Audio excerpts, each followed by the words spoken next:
Good evening, everyone. Welcome back. Although I know for some of you it's mornings, for some of you it's afternoon, and for others, like Villainous, it's the middle of the night. So, yeah, welcome. Today we are talking about, is it wine or is it grape juice in the Bible? Now, this did come up a couple of weeks ago. It was just something that I found intriguing, something I've written about in the past.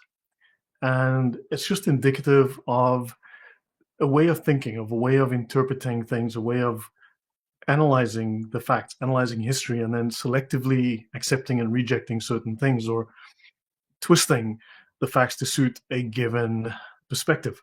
So yeah, I just thought it would be interesting to look at this and then throw it out, throw this out there for you guys to consider. Also, by the way, the document that I will be using is linked in the description, right? So you guys can download it as a PDF and use it, read it as you wish. So it's available to you as well. So everything that I put together is there for you. And yeah, so let's look at how these ideas all crop up, because I mean it can't be wine, can't be grape juice, and then it's also Coca-Cola, Pepsi, Sprite. It's got to be one thing, right? So we want to try and figure out, does this claim make any sense? Because I've been told no, it's grape juice. I've been told whatever. So let's deal with that. So welcome, Philip. Good to see you. And then Adam Perry says that thumbnail dialogue bubble made me almost laugh out loud. Bravo, well done. Well, thank you. Glad that that worked. Yeah, I have to be a jack of all trades because, of course, everyone says the team does great work. Yeah, well, you're looking at the team, right? Yeah. So the channel is a hobby. Obviously, I don't do it full time. I can't do it full time, but it's something that I feel compelled to do. So let's dive in. Let's look at this particular issue. And if you're new, welcome. If you've been around for a long time, also welcome. So yeah, drop your thoughts in the chat and let's see how this works out. Let me put that here. Okay, so this one, as I said, the document is available. It's the same version I have here. So the fruit of the vine, right, and the work of human hands. If you belong to like the Anglican Church or the Lutheran Church, I think that's one of the things you say during the Mass. Low alcoholic wine, case closed. Yeah, there you go. So interested to see what you found. Yeah, it's hello, Joel Thomas. Good day. Good to see you. So now there is the claim. Now usually it's without the term oinos, right? And I'm probably going to butcher all of these Greek terms. So anyway, there is the claim that oinos in the New Testament, we'll have a look at the Old Testament as well briefly, means grape juice, not wine. I've been told this to my face, right? There is no wine. It's not wine. It's got nothing to do with wine. You're imagining, right?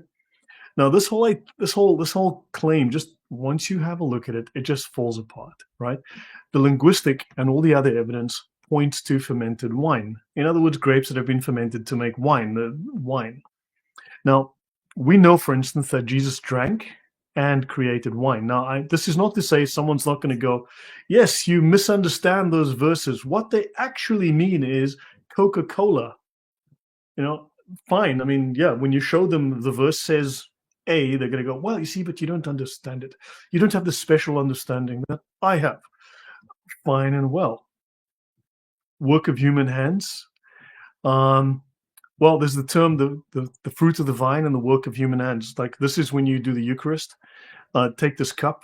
It is the work of human hands, and and the wine. It's the work of human hand, the fruit of the vine and the work of human hands. So the fruit of the vine worked by humans to produce wine, right? And for us, it is the blood of life, right? That's a phrase from the Eucharist Mass, right? So anyway, the work of human hands in the Old Testament was reference to idol worship. Yeah, someone's always got a problem with something, you know. There are people that have a problem for every solution. So anyway, let's see. So the claim that Tawinos means grape juice doesn't hold up, as far as I can tell, to any scrutiny. We know that Jesus drank and created wine, as seen in John 2, 1-11's miracle. His very first miracle was turning water into wine. And we look at the Last Supper's symbolism, the blood symbolism, which uses wine. And it is not grape juice. Now, Jews have celebrated and used wine for thousands of years. And for instance, wine flows freely throughout the book of Esther. Now, of course, this is one of those books that Martin Luther stated he really hates the book of Esther. He did write that. That's one of the books he extremely detests. Now, wine, of course, has held significant importance in Jewish culture and rituals, as I said, for thousands of years. It has been used in celebrations, religious ceremonies, and daily life, and it dates back to ancient Israel.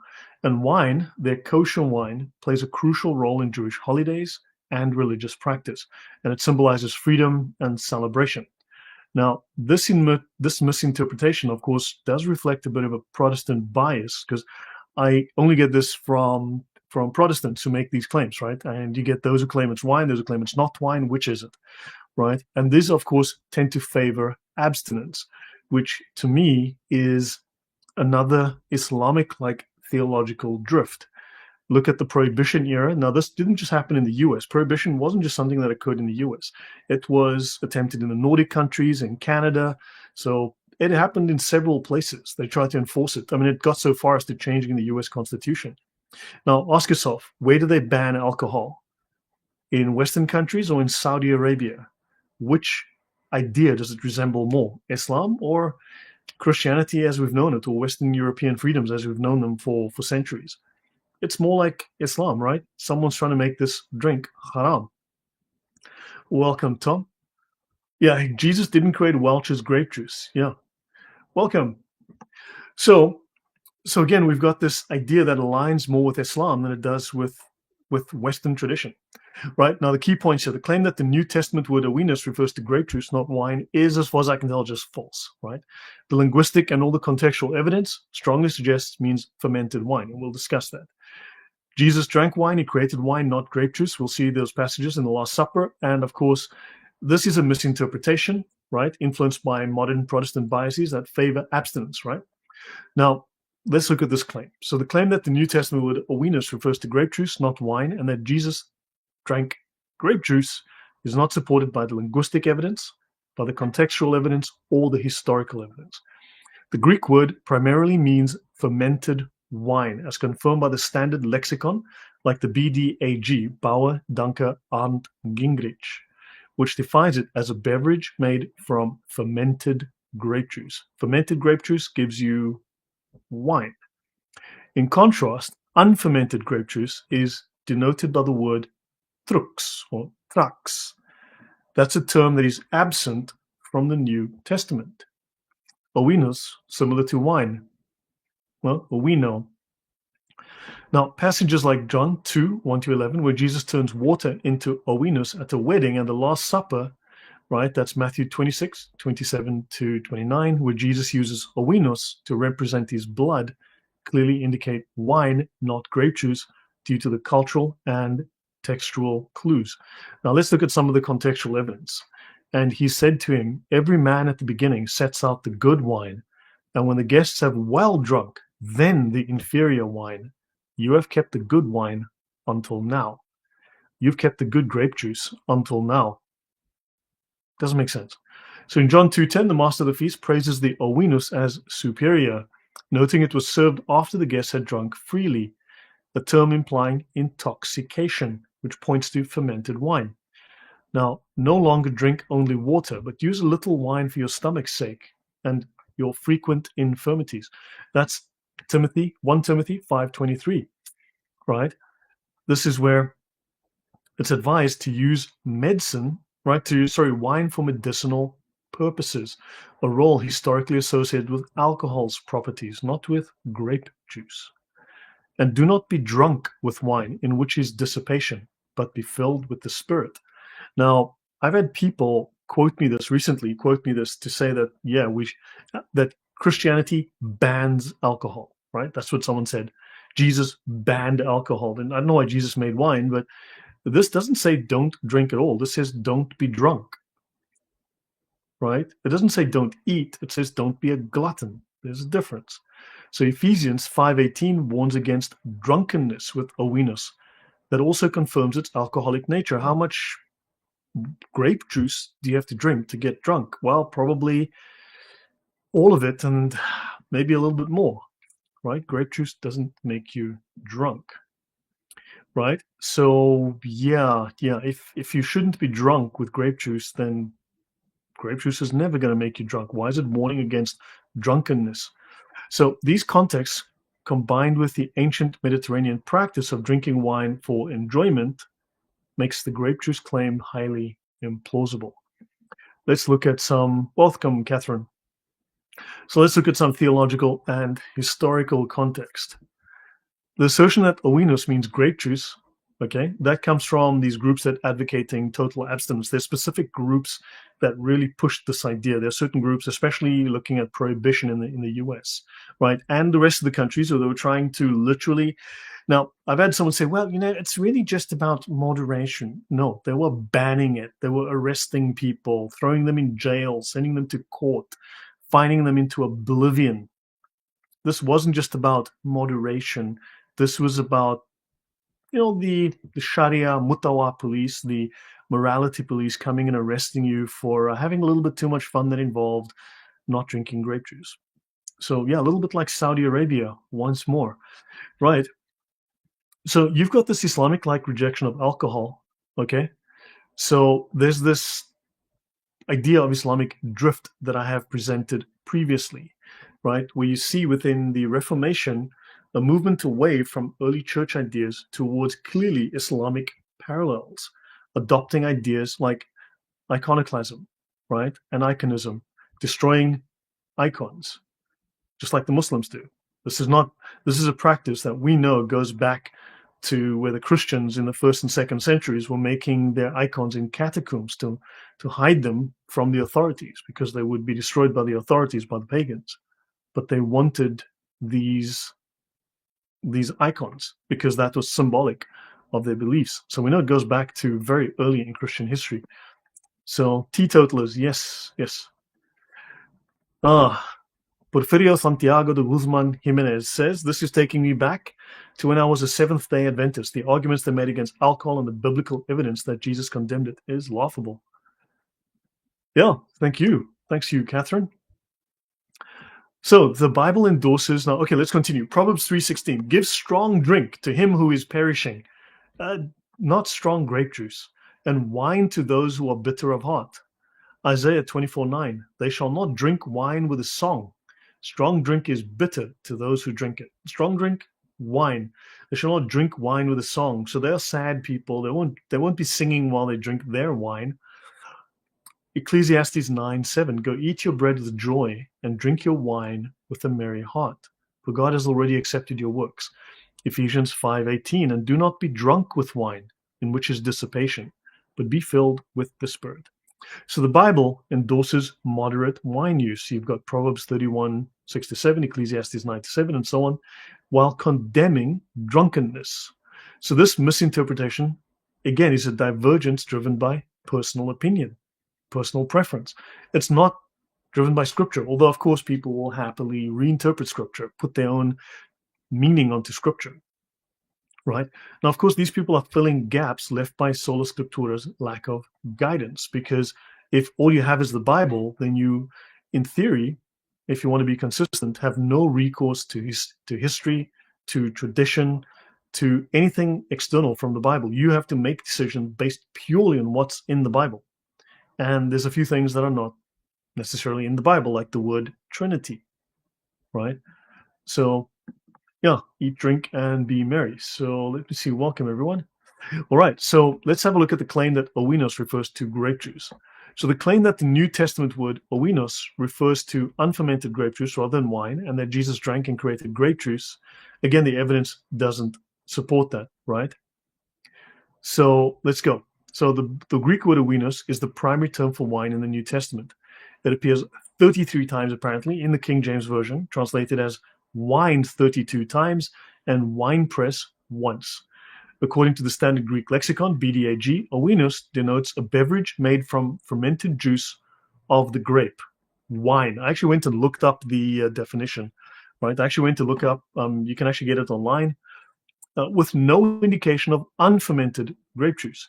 So the term for unfermented grape juice, trux, is not used in the New Testament, right? And I went and looked, there's biblical hermeneutics, right, on Stack Exchange, and there's other sources I was looking at, right? So owinos can refer to unfermented grape juice, right? So yes, it can. Alexa, stop. Sorry. Okay. However, in the New Testament context, owinos consistently aligns with fermented wine. Okay. So you've also got the Hebrew word tirosh, fresh grape juice. But that is not the context that we're looking at. So John 21, John 2, 1 to 11, the wedding at Cana. Jesus turns water into owinos at the wedding in Cana. Only Janice. Okay, welcome, Only Janice. You've changed your name. Okay, so he turns wedding into one at Cana. So the master of the feast praises this, right? And the people have drunk freely. Now, the phrase in the Greek "drunk freely" or Greek "methuo" implies intoxication, obviously suggesting the wine's alcoholic. Intoxication is not associated with grape juice. So the cultural context of a first century Jewish wedding, where wine is a staple, further supports this, right? So here's the result from what would Jesus brew? Notes that the large quantity, 120 to 160 gallons, and the setting indicates fermented wine, not grape juice. Now, the odd thing is that grape juice would spoil without modern preservation, right? Grape juice would spoil without preservation.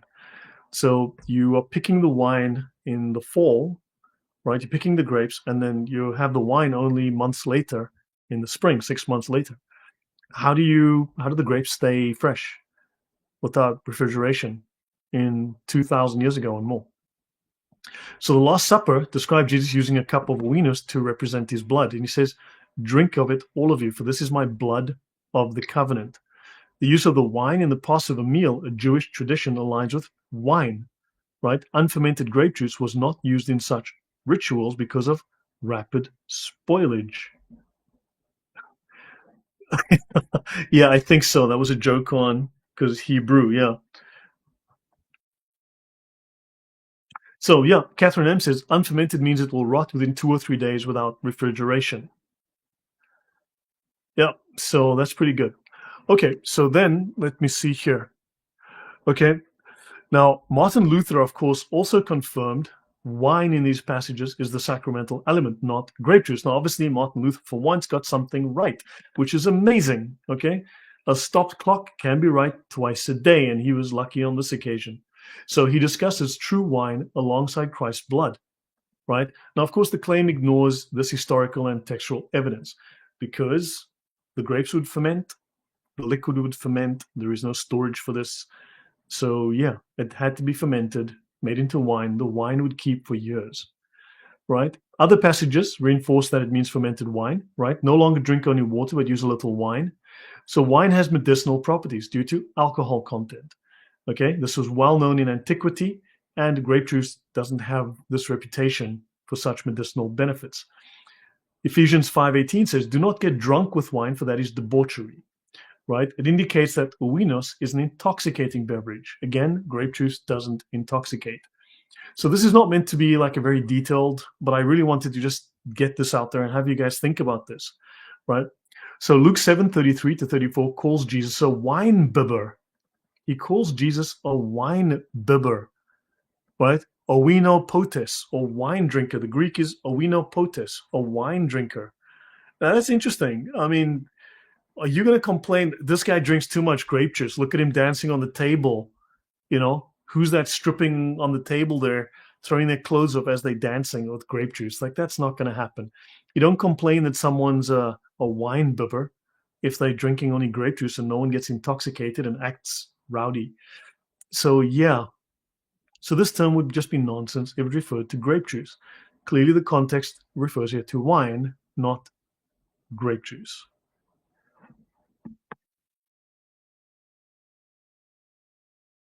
Yeah, they were excellent winemakers. Yep. Yeah, taste buds. Yeah, well, the French. Okay, yeah. So hopefully this kind of makes sense so far. So let's have a look at all of this. I need to move this down. Okay, so of course, Proverbs, we've already covered some of that. Drink your wine with a merry heart, for God has already approved what you do. So You have Proverbs 21, okay, verse 1. Wine is a mocker, strong drink a brawler. Does grape juice make you all weird and say things? I've known people drink wine and they start saying very crazy things because that's what wine makes you do. I know people who've drunk alcohol and they start fighting, and other people start crying, and other people start getting happy, and that's what wine does. But grape juice tends to leave people pretty much as as it went in. It doesn't change the behavior. Wine does. So yeah, if this is grape juice, it's some really odd grape juice. So this warns against drunkenness. It doesn't prohibit moderate wine consumption. Now in Hebrew, you have the word yayin, wine, and tirosh, new wine. Now, new wine obviously means wine that is still fermenting. It's new, right? It hasn't finished the process. Now, this can sometimes mean unfermented juice in the Old Testament, but in the New Testament, all of the context favors fermented wine. Now, this is Strong's lexicon, H3196 for Hebrew 3196, yayin. And the root word is from an unused root meaning to effervesce. So to effervesce, either they're making champagne, sparkling wine, or they're brewing. They're taking the juice and brewing it, making bubbles. That's what they do. And that's how you get the wine. You ferment. Fermentation produces bubbles. There's effervescence. So clearly this is, again, not a reference to grape juice. Catherine says the wine drum is as manufactured as Welch's grape jelly. Well, there you go. Yes. Maybe if the grape juice was spiked with something. Yes, you never know. So let me see. So let's have a look at, in the King James Version, for instance, as this lexicon was telling me, the King James Version uses the word 140 times. And the King James Version translates Strong's H3196 in the following manner. Wine 138 times, banqueting once, and wine bibbers once. Right? And the outline of biblical usage, wine. It doesn't say grape juice, doesn't say non-alcoholic. It doesn't say 0%. And then, of course, here the reference is yayin, from an unused root meaning to effervesce, wine as fermented, by implication, intoxication, banqueting, wine bibber.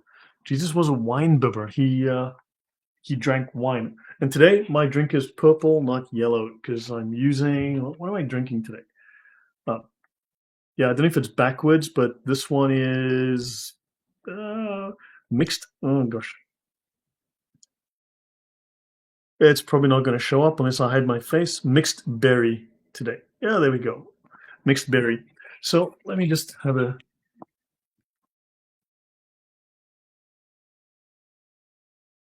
much grape juice. Catherine says we'll give the drink a diarrhea. We don't want that. So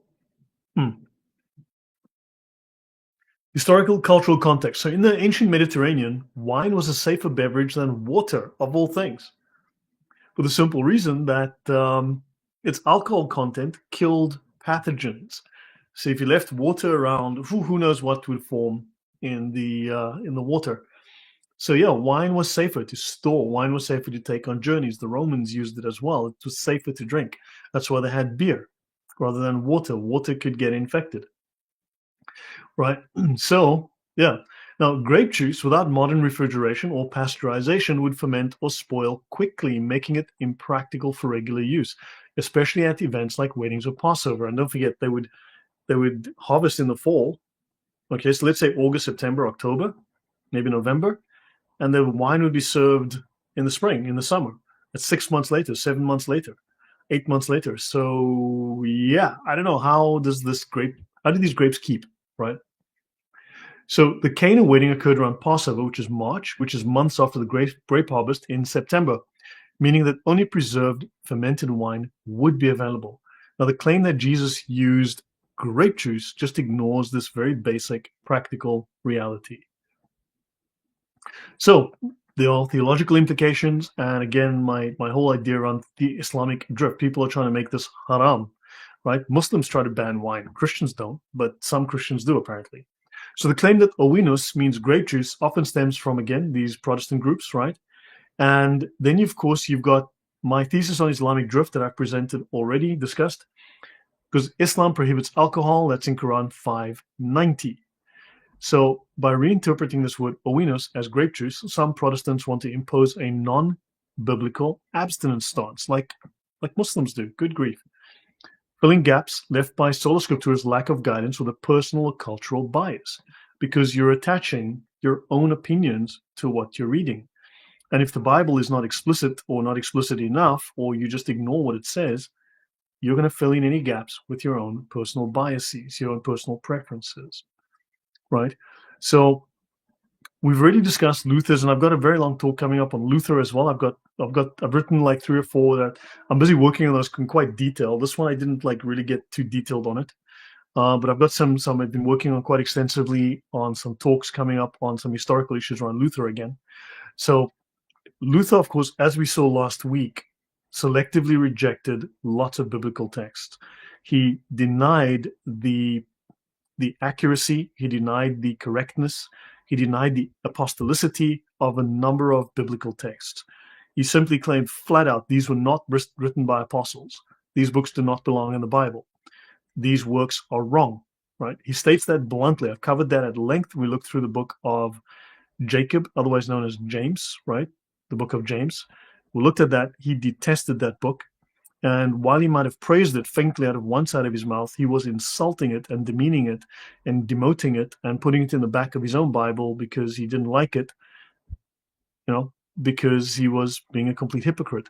And he did the same with multiple books of the Bible, as we covered. So he dismissed James for contradicting his theology.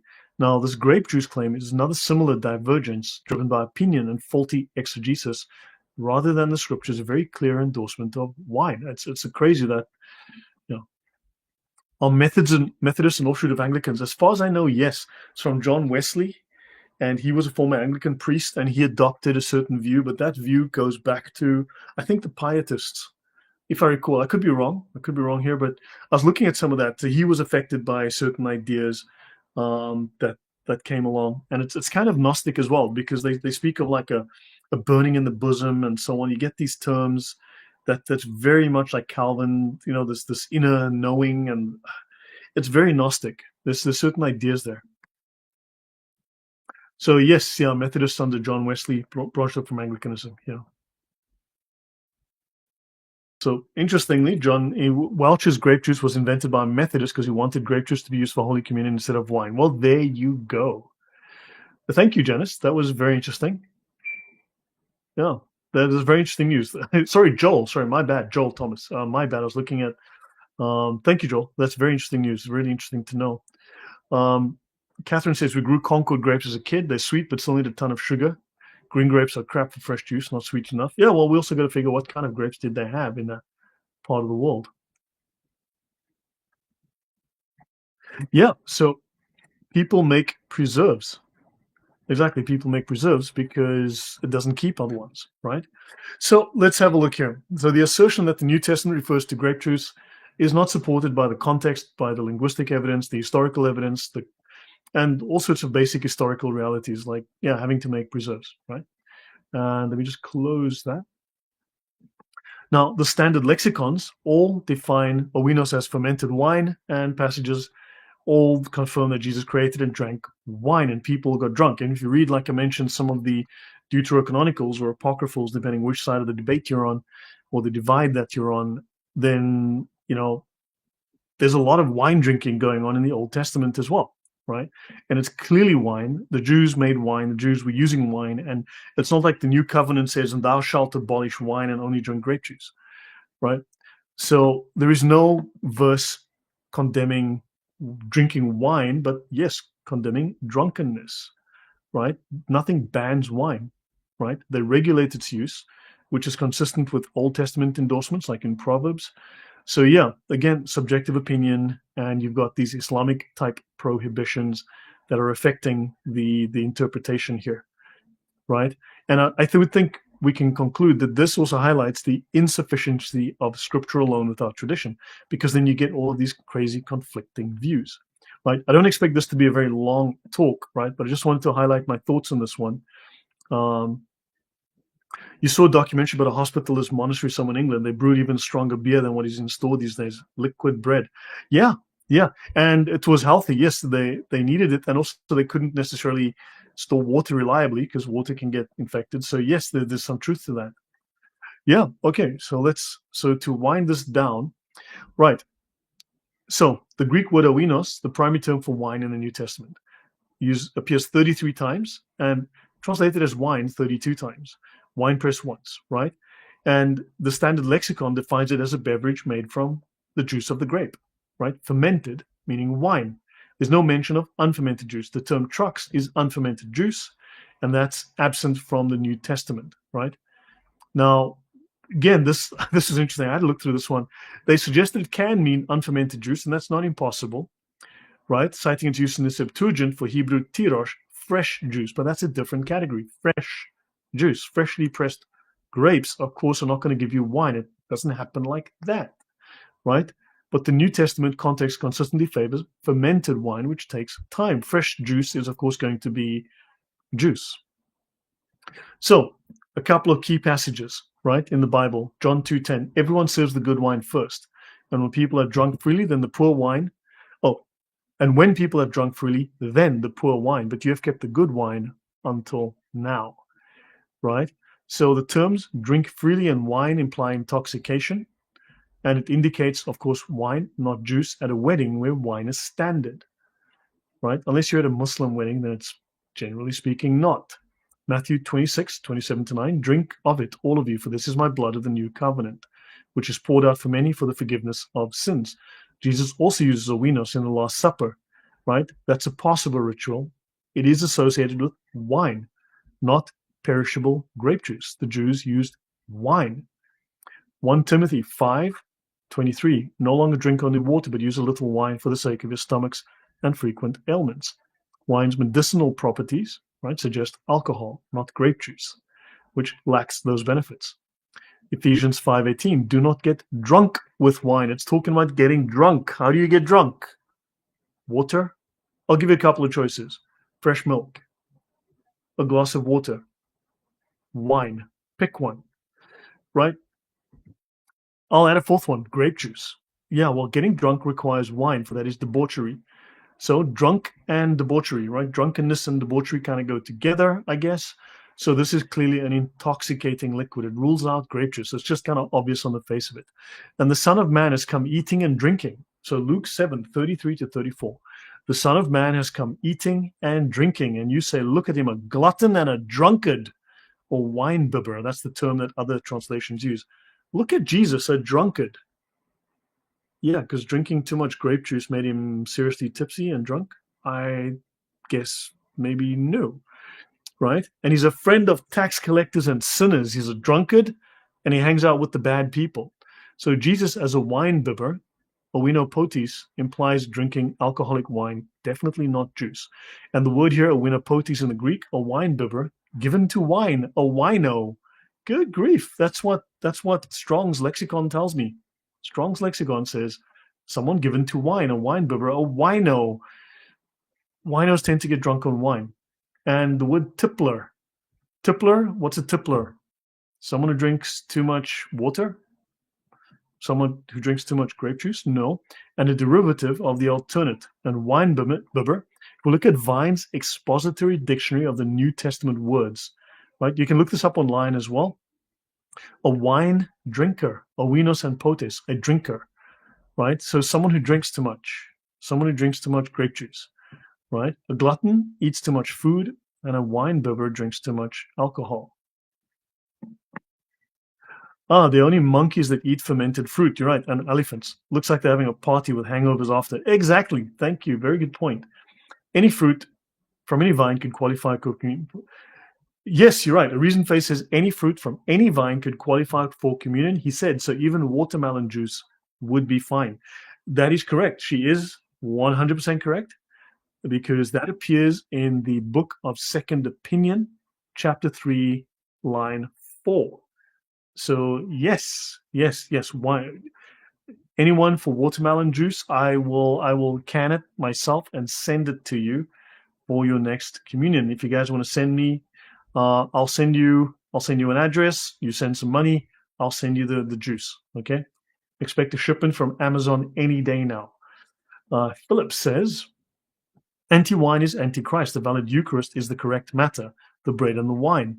Correct form, the words of consecration, and proper intention by the priest with valid orders. And that's fair. Yes. Ignatius Apologetics says the fact that we have to have this discussion is hilarious.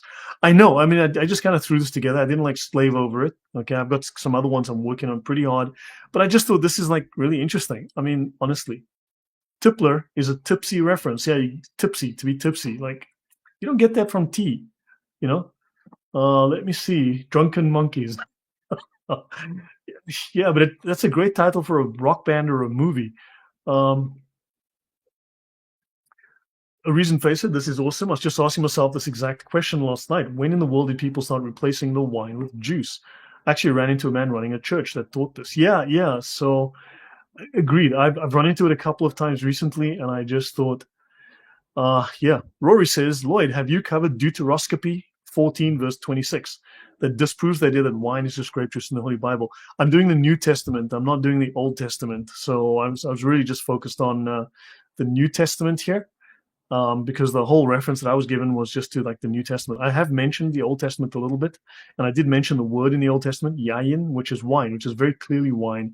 And the Old Testament books, like if you look, definitely people get drunk, people drink too much, people party. It's all wine based. Catherine M says, Catherine, I'm not sure where you're getting this logical idea, and I think you're going to hurt people with the facts here, Catherine. And please be very careful with the facts. People could be hurt. There's, she says grapes are a fruit. That sounds dumb, but fresh fruit has a very short shelf life. And I have to admit, Catherine is 100% correct, but people could be harmed by facts like these. We need to consider that people are very sensitive these days. You might tell a man that he's a man and not a woman, and then he'll have a fit and go on TikTok and scream about it. So we need to be careful with the facts, Catherine. Please be careful. Don't confuse people with the facts. That was you. Let me see. Okay, yeah, let me see. Have I missed anything? Yes, another point, which is why it's wild. Protestants say they are restoring communion. Think about it. We can go through a list of, I'm sure we could if you tried. I've covered a couple of dozen different groups that all claim at different points in history that they are restoring the original Christianity. None of them can agree. Not one group agrees what the original apostolic teachings were, what the original apostolic beliefs were, what the original apostolic practices were. Some of these people you've never heard of with utterly random names. I mean, seriously, just arbitrary random Joe Blogs started a church because he had a vision and decided, or whatever, that he was restoring original 100% apostolic Christianity exactly like the apostles did it. And then his buddy in the town next door does the same thing, and they can't agree on what the apostles believed. They all have completely different, irreconcilable, incompatible, contradictory beliefs. And there's dozens and dozens of these names. So yeah, they all are saying they're restoring original Christianity, and they're restoring communion because they have both kinds, bread and wine, but their wine, yeah, okay, yeah, it's kind of weird. It's just incredible. Again, yeah, something like 70% of evangelicals, or nearly 70% of evangelicals, depending on which survey and which group you look at, age groups and so on, something like 2/3 of evangelicals do not believe in the Trinity, do not believe Jesus is God, do not believe Jesus was, they believe he was man, just born a man, and there is no Trinity. If 70% of evangelicals or 67% of evangelicals believe that, why are we listening to these people? Why are we even giving them the time of day? They need to be laughed out of the room. Yeah, common sense is not common. Emmanuel says, I grew up in an occult Gnostic New Age commune, and even they claim they're restoring the original Christianity. Fantastic. Thank you, Emmanuel. That'll be interesting. We can maybe talk about that. So guys, on Saturday, I'm doing a talk with someone. I'll set that up soon. So I'll do a talk Saturday evening. I've got someone coming on. We'll talk about that. And then also, I just had, where was she? She was here a moment ago. Yeah, And then A Reasoned Faith, I've invited her on, so we'll probably do in about 10 days or so, 8 to 9 days. I'll have her on, so we're just coordinating the date. A week or a weekend, I'll see what works. So I'll confirm that.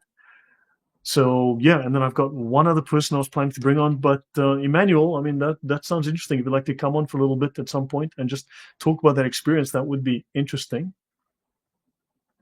Rory says some people are desperate to prove alcohol is a sin in the Bible when it isn't, but I don't drink because I hate the taste, not because it's a sin when it isn't. Yeah, I mean, like I don't drink very much. I drink very little, and yeah, I mean, I have 2 beers in the fridge.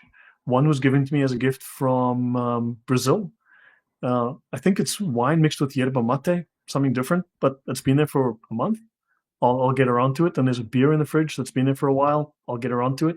No, there's 3 beers. They've been there for ages. I don't drink very much, so yeah. But I'll get around to it. I mean, I've got alcohol behind me in the shelf that was given as gifts, and I give them away because I don't drink hard alcohol.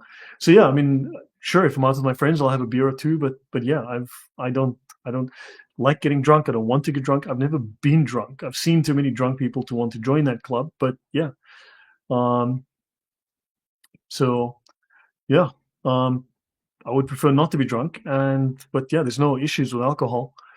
And let me see. Yeah, we can. Great stuff, Emmanuel. Let's get in touch. We'll talk about that. Winophobics. So okay, let's finish this one. So wine bibber. So Vine's expository dictionary of the New Testament words, a wine drinker is a drinker. And yeah, so it's definitely a wine drinker, someone who drinks wine and someone who is alcoholic, right? It's a wine bibber. So in the first century Mediterranean, wine was safer than water due to alcohol's antibacterial properties. Grape juice would ferment or spoil without preservation, making it impractical for weddings or rituals. In Luther's view, right, he confirms that his reference was for true wine, right? Then, of course, you've got Proverbs, you've got Ecclesiastes, we've covered that already. And then, of course, people twist the verses. So again, Ephesians 5:18 bans alcohol. No, it bans drunkenness. It speaks out against drunkenness. It's not a total prohibition, right?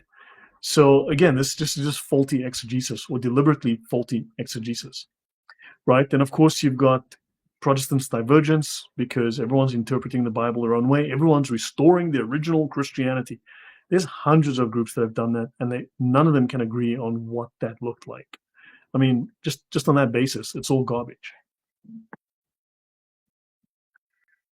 And this is my problem. They're making Christianity sound like Islam because during the Reformation, the reformers started to adopt Islamic ideas. They definitely made their way into Christianity. So, and again, agreed. Hope in Christ is that's the whole fundamental idea. It's okay to drink, but not okay to get drunk. Don't lose control. That will lead you to sin. Fair enough. And Catherine says, Lloyd raised as a Baptist with best friends from huge Catholic family. Wine was a staple for all the kids. I even had wine, but I never told the pastor. Tolerance is real. Yes, great. Let me see if I've missed anything. Finding safe water was a thing till 1930 when they invented water purification. Fantastic, Harry. Great point. So yeah. So look, the basic claim that Jesus drank or created grape juice just lacks linguistic, contextual, and historical support. If you go into the Old Testament, you're going to find wine everywhere, not grape juice. The Old Testament, the Jews drank wine. Jesus was a Jew. They drank wine at the culture of the day, right? And the New Testament uses a winos for fermented wine. And yeah, again, you've got just this weird Protestant view that that it's grape juice, which I don't know. It's like it's more of an assertion, and I mean, yeah, what are you trying to do? Because I mean, they went so far as to change the American Constitution. They went so far as to remember this happened in the Nordic countries: Sweden, Norway, Finland, Denmark. It happened nearly happened in Canada. They tried very hard to ban alcohol. Imagine they banned alcohol, then you're one step closer to Sharia law, right? Why would that be the case? And they would arrest you for it. That's what they do in Muslim countries. So yeah, I just find that very, very odd. So yeah, let me see if I've missed anything. Yes, we have liberty. I like that point.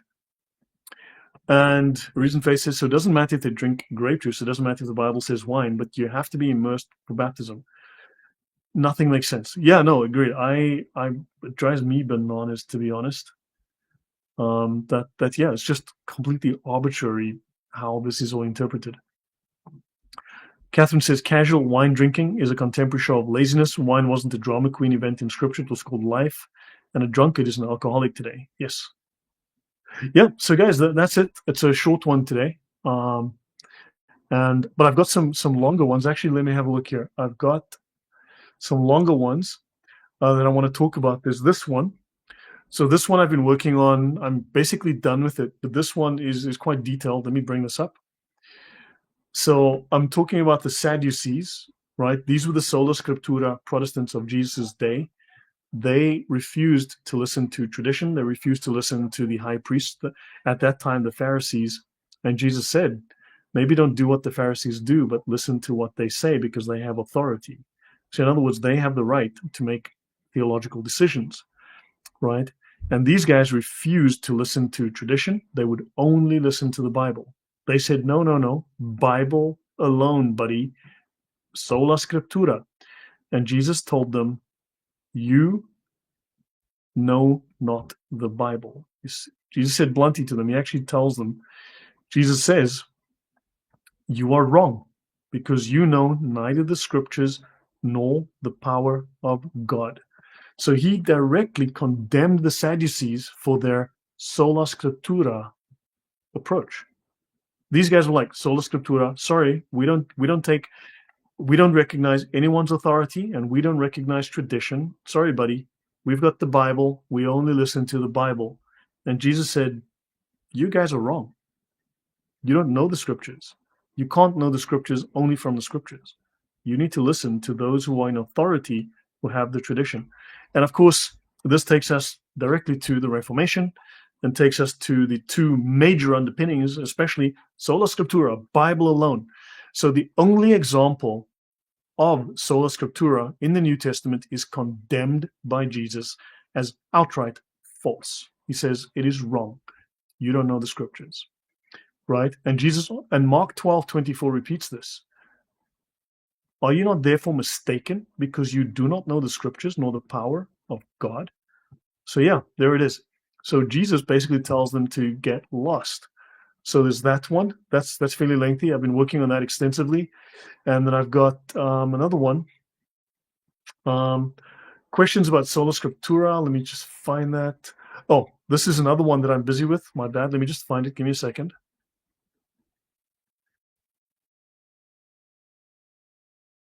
I just need to go to the folder because I changed all the file names so it won't load anymore. Here. And there's another one that I'm working on. This is quite lengthy, quite detailed. I've been working on it for a few days now. So this one is on works of the law. Now, what's important here is that when you look at Martin Luther, and I listen to Protestant talks, it's works of the law, Romans 3:28, works of the law, works of the law. Works of the law are not all good works. They are a very specific category. So now I'm going to go in depth through this from the Dead Sea Scrolls. And there's one scroll in particular that has been discovered that clarifies this because it is the only place in all of ancient literature, which matches exactly what Paul says in the Bible. Paul was a very highly trained Pharisee, right? I believe originally he was next in line to be the high priest. Only he said what he says in his writings, and the only other place where it's matched is by the Essenes in this particular scroll. So this is something I'm still working on, but this one's fairly lengthy. It's very detailed, and we're going to talk about this. So yeah, I've got these set up for the next few days. And there's another one that I'm busy working on. Let me just find it again. Give me a second.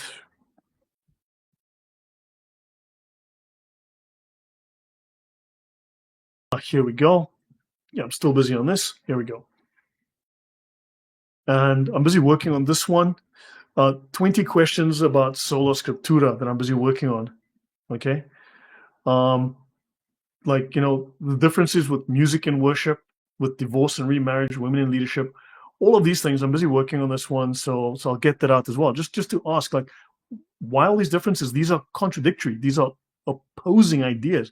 They can't all be original apostolic Christianity. Like, so Paul allowed dancing and he didn't allow dancing, and he hated music, but he loved music. He hated wine, but he allowed wine. I don't know. It's all opposites. It's all confusion.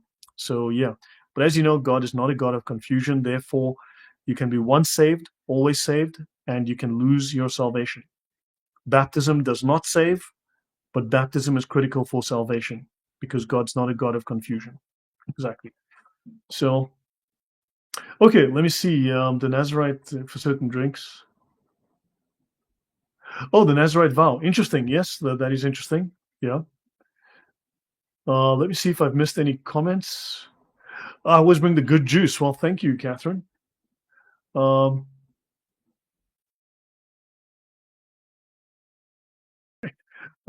okay, yeah. Okay, so yeah, guys, I think that's it from me. I will, that much is very true. Did I get the software? No, I did not buy the software yet. I will, but I actually also figured out how to use the software I have better. I realized I could be smarter as well. I will at some point. I will. The Sadducees also only accepted some books, yeah, but technically they only accepted the Torah, the law of Moses. So they accepted only the law. That's what's written in Josephus, and but I'll talk about all of that. But yeah, so but anyway, so that's that, guys. I just wanted to bring this up. So I've got a couple of talks. I'll maybe do one on Friday, and Saturday I've got a plan. Sunday I'll have a plan. Monday. So I've got several of these that I've been working on. Some are quite lengthy. We'll have to do more than one part. But pardon me. So I hope you learned something interesting. I hope you learned something valuable, at least something to think about. Do some research, do some additional analysis of your own, just food for thought. But I mean, we can't just accept these ideas just willy-nilly. And besides, I mean, you have so much contradiction. You can't both be right. With some issues, both positions cannot be correct. One must be wrong. And if they're wrong about that, what else are they wrong about? You know? And hopefully we just learned a lesson in basic logic, basic analysis. And yeah, I didn't spend a huge amount of time on this one. It was kind of just easy peasy, but yeah, just the basic evidence. I think it makes a clear point. So guys, I'll leave it at that. Ave Maria Theotokos, welcome. And it says they definitely attacked Jesus' first miracle. Because the Virgin Mary's involved. That's a fair point. I think I discussed that a couple of weeks ago. Yes, her intercession inspired him to start his ministry early. That's only making the enemy's end come sooner. Yeah, that's an interesting point. There's certainly value there. Yeah. So yeah, guys, Motogong, welcome, and Joe Scott, Baton, welcome. So guys, I'll call it a night here, and I will see you guys, if not tomorrow, with Usama, because we're busy doing construction here. They're having to fix the water pipes, and I've got a whole bunch of stuff behind me because the kitchen had to be partly disassembled. So anyway, we'll be in touch. I'll see you guys soon, and good night. God bless everyone.